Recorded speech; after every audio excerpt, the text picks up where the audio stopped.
ٹھیک دنیا میں چٹا صاحب کہیں بھی سبسڈی کا انرجی میں تصور نہیں ہے. ٹھیک ہے. لیکن ہوتا کیا ہے کہ انرجی ایک بنیادی ضرورت ہے. آپ ایٹم بم بنا لیتے ہیں, آپ طیارہ بنا رہے ہیں, آپ ایٹامک انرجی آپ کے پاس ہے, آپ کے پاس اس وقت دنیا کی ہر چیز ہے, لیکن آپ کہتے ہیں جی ہم کالا باغ ڈیم نہیں بننے دیں گے. کیسا ظلم ہے؟ آپ کہتے ہیں جی کہ ہم چھوٹے چھوٹے ڈیمز اس ملک میں نہیں بننے دیں گے. عامر بادشاہ کی بات آپ کریں, کہتے ہیں جی کہ ہم نے ہائیڈل پاور کو ہے اس کو ترجیح ہی نہیں دینی. 76 ایئرز ہم نے یہ سب کچھ کیا ہے. یہی بلاول بھٹو کے نانا تھے جنہوں نے یہ کہا کہ آج صبح جب یہ لوگ اٹھیں تو جس کی جو صنعت ہوگی, جس کا کوئی سکول ہوگا, جس کا کوئی پرائیویٹ کالج ہوگا, جس کی کوئی پرائیویٹ فیکٹری ہوگی, جس کی کوئی پرائیویٹ کوئی سائیکل بنانے کا یا کوئی سوئی بنانے کا کارخانہ لگایا ہوا ہے, کوئی ٹوائے بنانے کا لگایا ہوا ہے, وہ صبح اس کا نہیں رہے گا. لوگوں کو فالج ہو گئے, لوگوں کو برین ہیمبریج ہو گئے کہ وہ صبح اٹھے تو وہ اس ادارے کے مالک نہیں تھے. یہ کارنامہ جناب بلاول بھٹو زرداری صاحب کے معروف شہید نانا ذوالفقار علی بھٹو صاحب نے انجام دیا تھا نیشنلائزیشن کا. اور اس کے بعد پاکستان کی تاریخ گواہ ہے کہ پاکستان وہ ملک کہ جس کی ترقی کے لیے کوریا, چائنا اور جاپان سے لوگ آتے تھے, جنہوں نے اس ماڈل کو اڈاپٹ کرنے کے لیے, جنہوں نے قطر ایئر لائن کے اور ایمریٹس ایئر لائن جس کو آج لوگ بنانے والے اٹھا کر دیکھتے ہیں, اس کی تربیت کے لیے لوگ پاکستان آئے. تو آپ مجھے بتائیں کہ ہم نے اس نیشنلائزیشن کے اقدام سے اس کا حال یہ کیا ہے کہ آج ہمارے ادارے پی آئی اے اسٹیل ملز وہ اربوں خربوں روپیہ سالانہ کھانے کے محتاج ہو چکے ہیں. سر اب تو پی آئی اے کے یہ حالات ہو گئے کہ ان کے پاس پیسے بھی نہیں ہیں اور وہ کہہ رہے ہیں ہمارے پاس فنڈز بھی نہیں ہے کہ ہم فلائٹ آپریشن کہاں سے کنٹینیو رکھیں. چٹا صاحب میں ایک منت کرتا ہوں نگران حکومت سے کہ پی آئی اے کو بند کر دیں, کھول دیں پرائیویٹ سیکٹر کو, پرائیویٹ پبلک پارٹنرشپ پہ کام کرنے دیں. آپ ان سے کہیں کہ آدھا سرمایہ لائیں, آدھا حکومت لگائے گی, اور آپ اس میں ان کو اختیار دیں. سر یہ 10 پوائنٹ ایجنڈا جو سپاہ سالار نے دیا اس کے اندر یہ بھی ویسے شامل ہے. سر دیکھیں میری بات سنیں چٹا صاحب, تمام وہ ادارے جو خسارے میں ہیں ان کی جو ہے پرائیویٹائزیشن کی جائے گی. چٹا صاحب جب تک ہم حقیقت کو فیس نہیں کریں گے, مجھے آپ بتائیں سیمنٹ پرائیویٹ ادارے ہیں, کسی کو نقصان ہوتا ہے کسی مالک کو؟ کسی کو بھی نہیں. بینک سر private air line Shahid Khaqan Abbasi صاحب کی ایئر بلو کی بات کی جائے یا اور ایئر لائنز کی بات کی جائے, ایئر سیال کی بات کی جائے, سب سرین ایئر لائن ہے, سرین بھی پروفٹ میں, سب پروفٹ میں, صرف پی آئی اے نقصان میں. آپ یہ دیکھیں کہ آپ صرف پی آئی کی بات نہ کریں, آپ پاکستان میں کوئی بھی بڑا بزنس دیکھ لیں, ان کو پوچھ لیں وہ کوئی نقصان میں ہے, تو آپ انہیں لوگوں کو دے دیں نا. آپ ہی نہیں کہیں کہ چلا کے دکھائیں. آپ مجھے بتائیں کہ جو میاں صاحب کی جو تھی فیکٹریاں وہ بھی نیشنلائزیشن کا شکار ہوئی تھی, تبھی وہ کہتے ہیں ہم سیاست میں آئے. کیا کوئی جن کی سٹیل ملز چل رہی ہیں وہ نقصان میں چل رہی ہیں, تو قومی سٹیل مل کیوں نقصان میں ہے؟ تو اس لیے آپ سے میری گزارش ہے کہ ایک حقیقت پر آئیں. یہ جو آپ کی جو انتظامیہ ہے, سو کالڈ جو کالونیل ایڈمنسٹریشن ہے, وہ اس قابل نہیں ہے کہ وہ اکنامک ریزلٹس پروڈیوس کر سکے. اور دوسرا چٹا صاحب مجھے یہ بات ایک کہنے دیں کہ پاکستان کو اب افسر شاہی کی نہیں مینیجرز کی ضرورت ہے. یہ ہمارے آقا ہیں, ہم انہیں سلام کرنے پہ مجبور ہیں, ان سے اجازت نامے لینے پر مجبور ہیں. انڈیا نے یہ اجازت ناموں سے جان چھڑوا کر, ایڈ او سی سے جان چھڑوا کر یہ اکنامک ترقی کی ہے. ہمیں خدا رہا اس میں نہ پھنسایا جائے. آج قوم کو افسران بالا کی نہیں بلکہ مینیجرز کی ضرورت ہے جو کہ ملک و قوم کی معیشت کو مینج کر سکیں. آج یہ ملک جو ہے وہ اکنامکلی ایک لاکڈ کنٹری ہے, جو ملاقاتوں سے یہ لاک نہیں کھلیں گے, نہ ہی یہ لاک جو ہیں وہ کسی اعلان کرنے سے کھلیں گے کہ آپ ڈالر آج یہ نہیں کریں گے, اسمگلنگ نہیں کریں گے. آپ کو ہنگامی بنیادوں پر محنت کرنا ہوگی, آپ کو ایکسپرٹس بلانا ہوں گے, آپ کو اس کے اوپر کامیاب کرنے کے لیے مینیجرز بٹھانا ہوں گے, اور آپ کو فول پروف جو سسٹم جو آلریڈی کنٹری میں تو نہیں لیکن دنیا میں ایگزسٹ کر رہے ہیں وہ یہاں لا کر ان پر امپلیمنٹ کروانا ہوگا. بڑے افسوس سے کہتا ہوں چٹا صاحب, آپ کے اس پروگرام کے توسط سے یہ بات میں کہہ رہا ہوں کہ بڑے افسوس کی بات ہے کہ پکڑ دکڑ کی بات ہو رہی ہے, مار داڑ کی بات ہو رہی ہے, سنسنی پھیلانے کی بات ہو رہی ہے. یہ کہا جا رہا ہے کہ جی اس کو کچل دیں گے, مسل دیں گے. یہ بات کہیں نہیں ہو رہی کہ ہم یہ جو ہے انڈسٹری کیسی کھڑی کریں گے, ہم اپنے ایس ایم ای سیکٹر کو, اسمال میڈیم اور اس انڈسٹریل سیکٹر کو کیسے کھڑا کریں گے, ہم جو ٹیکنیکلی مار کھا رہے ہیں اس کو ہم کیسا کھڑا کریں گے, کیسے ہم اپنی جو پاکستان کی جو انڈسٹریل ہے, اس انڈسٹریز ہے, اس کو ٹیکنیکل سپورٹ دیں گے, انجینئرنگ مہارتیں کیسے لیں گے, کیسے ہم پاکستان کے ایک چپے کو قابل کاشت بنائیں گے, کیسے ہم جو سویا بین اور مکئی اور دوسری چیزیں جو ہے اس میں سرپلس ہوں گے, کیسے ہم جو پام آئل کا بل ہے اس کو کم کرنے کے لیے ہم تیل دار پودوں کی جو ہے نا وہ کاشت جو ہے نا وہ کریں گے, یہ کیسے, یہ کب ممکن ہوگا. اور یہ دیکھیں کہ جو آپ کا جو سب سے بڑا بل ہے گاڑیوں کے سپیئر پارٹس کے بعد, جو آپ کے ایکسپورٹ کا جو سب سے بڑا جو امپورٹ کا بل ہے وہ آپ کے گاڑیوں کے پارٹس کے بعد جو ہے نا وہ آپ کا یہ خوردنی تیل کا ہے, پام آئل کا ہے. تو آپ بتائیں کہ آپ کیوں نہیں یہ خضدار, پنجگور, ادھر جوجوبا, پام آئل اور پتہ نہیں زیتون, تو مطلب وہاں پہ جگہ پہ کاشت ترک شروع ہو گیا ہے, پر اس کی سرپرستی کرے نا. ایک ٹاسک دے ان بابوؤں کو, ان افسر شاہی کو جو کہتے ہیں جی کہ ہم اس ضلع کے مالکان کو کہتا ہے میں تحصیل کا مالک ہوں, کوئی کہتا ہے میں اس ڈویژن کا مالک ہوں, ان مالکان سے کہیں کہ گزارش ہے آپ سے کہ ملک کا دیوالیہ نکل چکا ہے, تو آپ اپنی توجہ جو ہے نا یہ لاک کرنے پہ اور ہر بات کا جی میں سیل کر دوں گا, میں اس کو بند کر دوں گا, میں ان کو پکڑ لوں گا, میں ان کو دکڑ لوں گا. مالکان کو کانٹریکٹ دیں گے, مزید پیسہ دیں گے تو وہ مزید امیر خود سے ہو جائیں گے, کام تو پھر وہیں کا وہیں رہے گا. سر کانٹریکٹ نہیں دینا, ان کی آپ فرائض کے یہاں کاشت کروائیں.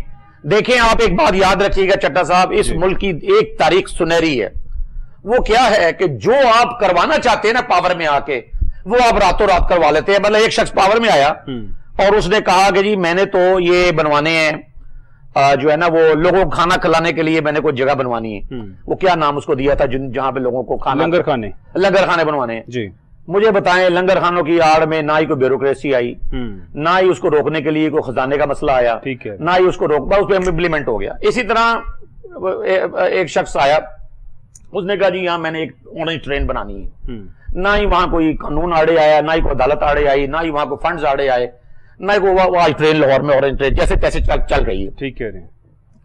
اسی طرح یہ بات ثابت ہوتی. اس طرح میں آپ کو بسنت کی ایک مثال دے دیتا ہوں آپ کہ 750 سال سے لاہور کی تاریخ ہے, ایک کتابوں میں لکھا ہوا, بالکل ایسی. بسنت کا ایک تہوار ہوا کرتا تھا, اور آخری تہوار جس کا منایا گیا وہ مشرف دور کا تھا. بڑا لاہور کی مجھے یاد ہے کہ اواری اور پی سی اور سارے ہوٹلوں کی چھتیں پر اسکوائر فٹ کے حساب سے بک ہوئی تھی, اس کی بکنگ ہوئی تھی, اور اس وقت وہ کہتے ہیں کہ اربوں روپیہ جو ہے نا وہ اس پہ ایک فیسٹیول یہ ہوا تھا. تو وہ ایک ڈیپٹی کمشنر کے A4 سائز کاغذ کے آرڈر کے اوپر وہ ختم ہو گیا. اس کا مطلب یہ نکلتا ہے چٹا صاحب کہ جو بھی آپ کرنا چاہتے ہیں نا پاور میں آ کے وہ آپ کر ڈالتے ہیں. خواہ وہ 750 سالہ پرانا کوئی تہوار ختم کرنا, نہ آپ کو تبلیغ کرنی پڑی, نہ تربیت. لیکن 750 سال پرانا یہاں پہ تہوار ختم ہو سکتا ہے, یہاں سے کرپشن, یہاں سے مافیاز کیوں ختم نہیں ہو سکتے ہیں؟ ایگزیکٹلی. یہاں پہ اگر آرمی چیف صاحب 10 پوائنٹ ایجنڈا دے رہے ہیں, دیکھیں ایسا ہی مشرف صاحب کے دور میں بھی ایک 7 نکاتی ایجنڈا دیا گیا تھا مشرف صاحب نے, اور پھر اب دیکھ رہے ہیں کہ ہم ابھی بھی ہمارے سامنے جو ایجنڈا آ رہا ہے, اس ایجنڈے کو دیکھتے ہوئے بڑی پازیٹیو باتیں ہیں جو عامر چیف صاحب نے کی. اور بزنس کمیونٹی, میں نے جن بھی لوگوں سے میرا انٹریکشن ہوا جو اس میٹنگ میں اویلیبل تھے, دے ور ویری پازیٹیو. انہوں نے کہا کہ سپاہ سالار بہت پازیٹیو تھے اس کام کو کرنے کے لیے, اور ایسا لگ رہا ہے کہ وہ یہ چیزیں ٹھیک کریں گے. پھر ڈالر مارکیٹ سے, کرنسی مارکیٹ سے ہم نے دیکھا کہ وہاں سے بھی پھر ایک دم سے ڈالر کی پرائس جو اوپن مارکیٹ میں 340 تھی اس سے ڈراپ ڈاؤن ہوئی, 300 سے نیچے آ گیا.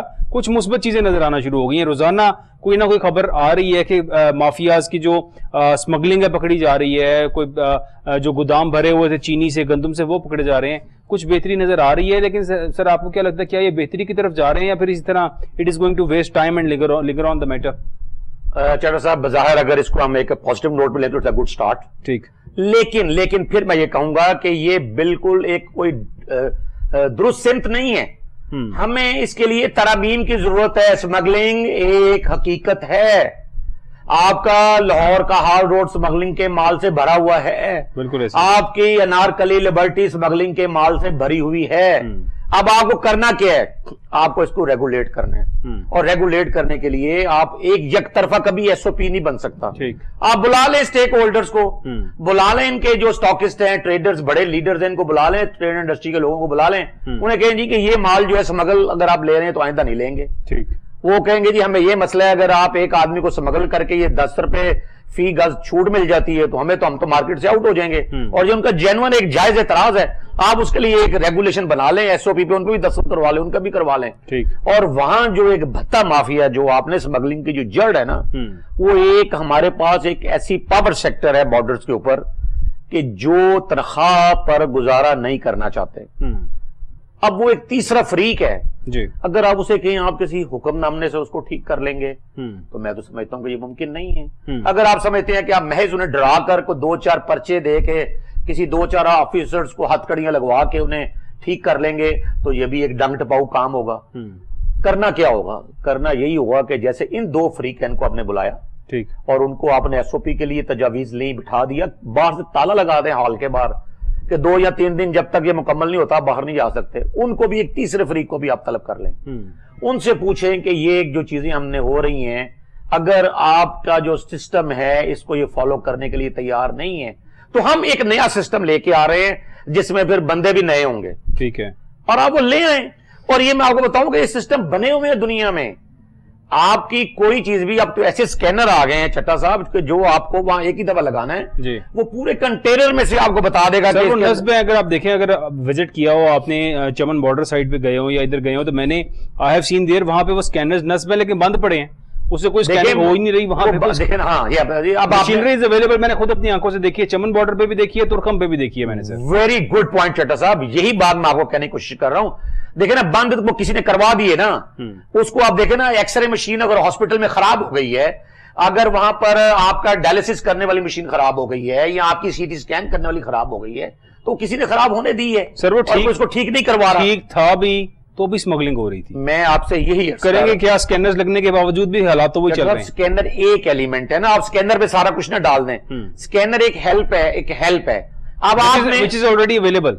چٹا صاحب آپ ہی دیکھیں، میں آپ کو ایگزامپل دے دیتا ہوں. پاکستان میں ایک اور چیز ہوئی ہے ٹھیک، اور 2 چیزیں میں آپ کو 2 ایگزامپل دیتا ہوں. ایک تو یہ ہے کہ آپ نے ایک موٹر وے بنائی تو ساتھ ایک موٹر وے پولیس بنائی ہے. ٹھیک ہے، میں آپ کو بطور ایک شہری کے یہ بتا رہا ہوں 26 نومبر 1997 26 نومبر 97 کو موٹر وے کا افتتاح ہوا ہے. ٹھیک ہے، اور جو پہلی چند گاڑیاں گئیں اس میں ایک گاڑی میری تھی. ٹھیک ہے، اور اس دن سے لے کے آج تک یہ 2023 تک ایک موقع بھی میں ایسا نہیں تلاش کر سکا. جو نواز شریف صاحب کا چلان ہوا تھا وہ کیا؟ ایک منٹ سر، چلان ایک دیکھیں ہم پکڑ دکڑ کی طرف پہلے آتے ہیں، فیسلٹیز کو پہلے دیکھنا چاہیے. ٹھیک، میں ایک موقع بھی ایسا نہیں مل سکا مجھے کہ جب مدد کے لیے وہاں پر کال کی گئی ہو اور مدد نہ آئی ہو. اگر یہ سسٹم ہم بنا سکتے ہیں ایک موٹر وے پولیس پہ، ٹھیک ہے، اور ایک نئی موٹر وے پولیس ہمیں لانا پڑی، اس کے لیے ہم نے دوسری وہ والی پولیس ادھر نہیں لگا دی، اور جس میں رشوت کا فیکٹر بھی نہ ہونے کے برابر ہے. کبھی سنا ہی نہیں ایسا سر. میں کہہ رہا ہوں ایک واقعہ ایسا نہیں ہے، ایک واقعہ بھی نہیں ہے. ایک واقعہ ایسا نہیں ہے. میں اس کا فریکوینٹ ٹریولر ہوں موٹر وے کا. ٹھیک کہہ رہے ہیں. تو ایک واقعہ پوری 26 نومبر 97 سے لے کے آج 2023 تک ایک واقعہ ایسا نہیں ہے کہ جب انہوں نے کہا ہو کہ ہم نے مدد نہیں کرنی پہلے آپ فون کروا لیں یا سفارش کروا لیں. جی بالکل ایسی ہے. نہ یہ کبھی کہا ہے کہ ہمیں رشوت دیں گے تو گزریں گے آپ، ورنہ آپ اچھلام کر دیں گے. ایسا کوئی واقعہ نہیں. اور یہ کیا پریمیسز اس کی جو ہے موٹر وے کی پاکستان کی حدود میں نہیں ہے. اسی طرح آپ ایک نیشنل بینک لے لیں اور ایک آپ لے لیں اسٹینڈرڈ چارٹرڈ بینک کی مثال. ٹھیک کہہ رہے ہیں سر. دونوں میں پاکستانی لوگ کام کر رہے ہیں لیکن زمین آسمان کا اس کی سروس آپ دیکھ لیں اور اس کی آپ سروس دیکھ لیں، اس کے نتائج دیکھ لیں اور اس کا ریونیو اور نتائج دیکھ لیں. سر خدا را اس بات کو سمجھنے کی کوشش کرے کہ ہم نے وہ جو ایک تھرڈ فیکٹر بارڈرز کے اوپر ہے اس کو بھی ایز اے سٹیک ہولڈر لینا پڑے گا کہ آپ کی تنخواہ تو اس قابل نہیں تھی. وہ آپ نے اپنے دائرہ کار کو بڑھاتے اتنا کر لیا کہ آپ ایک گلاس بھی جو ہے نا وہ آتا تو سمگل ہو کے آتا ہے. تو اب آپ نے اس کو دور کرنا نا تو اس کا 2 ہی طریقے نا. ایک تو آپ موٹر وے پولیس والا ماڈل لے لیں، ٹھیک، نئے لوگ لیں، 2 ماہ میں نئے لوگ آ جاتے ہیں، ان کو ٹرینڈ کریں، انہوں نے بتائیں. اتنے ماسٹرز لوگ پاکستان میں نوجوان بھٹک رہے ہیں ماسٹر ڈگریوں کے ساتھ.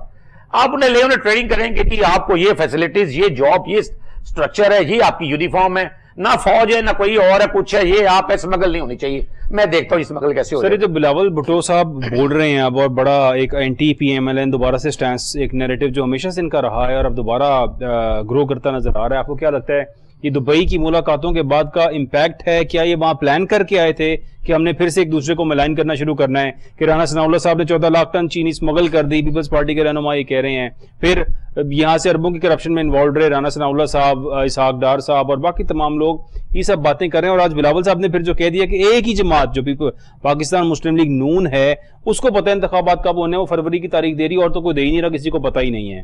How do you take this situation? چٹا صاحب دیکھیں، جب پی ڈی ایم بنی ہے کوئی شخص بھی اس کے حوالے سے آج تک یہ ٹی وی پر آ کر نہیں کہہ سکا کہ پاکستان پیپلز پارٹی اور پاکستان مسلم لیگ نون دونوں ایک پیج پر ہیں. وہ تو پی ڈی ایم کا حصہ رہنے سے بعد میں مکر گئی. ٹھیک ہے جی. اب آپ یہ دیکھیں کہ دونوں کے نظریات، سیاسی نظریات بھی مختلف ہیں. ٹھیک، دونوں ماضی میں ایک دوسرے کا گریبان پھاڑنے، پیٹ پھاڑنے کی باتیں بھی کرتے رہے ہیں. سڑکوں پر گھسیٹنے کی باتیں بھی کرتے رہے ہیں اور دونوں ہی ایک دوسرے کے خلاف مقدمات بھی بناتے رہے ہیں. ٹھیک. اب یہ جیسا تیسا انہوں نے ایک دور تھا ایک کاٹ لیا, مقدمات ختم کروا لیے. اپنے جو پیپلز پارٹی کے کچھ قائدین تھے کہ جو نیب کے زیر طاب تھے, کچھ اینٹی کرپشن کے, کچھ ایف آئی اے کے, وہ مقدمات ختم ہو گئے. ادھر سے پاکستان مسلم لیگ نون کے جو قائدین تھے ان کے خلاف مقدمات تھے وہ ختم ہو گئے. تو یہ ایک تعلق جو تھا نا, یہ ایک مقدمات کے ختم کروانے کے مفادات پر مبنی تعلق تھا. بس اس بات کو میں یہیں سے کنٹینیو کروں گا. ناظرین, I have to take a short break here. Stay with us. We'll be right back.